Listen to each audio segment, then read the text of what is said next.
ప్రపంచంలోనే అతిపెద్ద lift irrigation project Kaleshwaram అన్నారు కేటీఆర్. కేసీఆర్ తెలంగాణ ప్రజల తాగు సాగునీటి అవసరాల కోసం తప్పిస్తే ఆయనపై సిబిఐ విచారణ అంటున్నారని ఆగ్రహాన్ని వ్యక్తం చేశారు.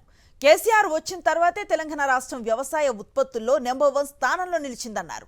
సీఎం రేవంత్ రెడ్డి భాష ఏం బాగోలేదని, ఆయన మాట్లాడే తీరు మార్చుకోవాలన్నారు. ఎన్నికలకు ముందు హామీల జాతర, ఎన్నికల తర్వాత చెప్పుల జాతర అన్నట్లుగా కాంగ్రెస్ పాలన ఉందని ఎద్దేవా చేశారు కేటీఆర్. అప్పున్నా ఎన్ని తిప్పలున్నా లోపల బనీనికి పొక్కలున్నా పైకెళ్ళి మాత్రం మంచి అంగి వేసుకుంటాం లేదా? మంచి అంగి వేసుకొని కడక్ అంగి వేసుకొని వస్తాం. ఎందుకు? మళ్ళీ ఎవడన్నా అప్పు ఇవ్వాలి కదా. దుకాణం నడవాలంటే తెల్లారి మరీ అప్పు పుట్టితేనే కదా నడిచేది, రొటేషన్ కదా. అట్లుంటది వ్యవహారం. కానీ మన ముఖ్యమంత్రి ఏమంటున్నాడు? అప్పే పుట్టట్లేదు అంటలేదు. అది ఘోరం. నా రాష్ట్రం మొత్తం సంగనాకిపోయింది, నా రాష్ట్రం క్యాన్సర్ పేషెంటు, నా రాష్ట్రం ఎయిడ్స్ రోగి. ఎవడిస్తాడు మరి అప్పులు? చివరికి ఏమంటున్నాడు ముఖ్యమంత్రి గారు ఈరోజు? చాలా విచిత్రం.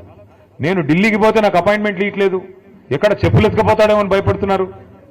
ఎవడన్నా ముఖ్యమంత్రి మాట్లాడతాడా? నాకు అర్థం కాదు ఇంత దారుణంగా.